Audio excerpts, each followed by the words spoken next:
నా మాటే శాసనం అన్నాడు. మీసాలు తిప్పాడు, జబ్బలు చరిచాడు, తొడలు కొట్టాడు. ఇప్పుడు ఈ అమెరికా పెద్దరాయుడికి పంచ తడిచిపోతుంది. రష్యా ఉక్రెయిన్ వార్లో ట్రంప్ జోకర్గా మారుతున్నాడు. ప్రపంచ దేశాల ముందు ట్రంప్ గాలి తీసేశాడు పుతిన్.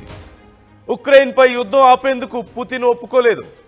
ఉక్రెయిన్లోని డొనెట్స్క్ ప్రాంతాన్ని అప్పగిస్తేనే యుద్ధం ఆపడం గురించి ఆలోచిస్తానంటున్నాడు పుతిన్. పుతిన్తో భేటీ అనంతరం జెలెన్స్కీకి ట్రంప్ ఫోన్ చేశాడు. పుతిన్ డిమాండ్లను జెలెన్స్కీతో పాటు యూరోపియన్ నేతలకు ట్రంప్ వివరించాడు. అయితే పుతిన్ డిమాండ్ను జెలెన్స్కీ తిరస్కరించాడు. రేపు జెలెన్స్కీతో సైతం ట్రంప్ భేటీ కాబోతున్నాడు సోమవారం రోజు. ట్రంప్ మాట ఇరు దేశాల నేతలు వినట్లేదు. కాల్పుల విరమణ కుదిరే పని కాదు అంటూ అర్థమవుతోంది. శాంతి ఒప్పందమే ఉత్తమం అంటూ ట్రంప్ ఇప్పుడు శాంతి సూక్తులు వల్లెవేస్తున్నాడు.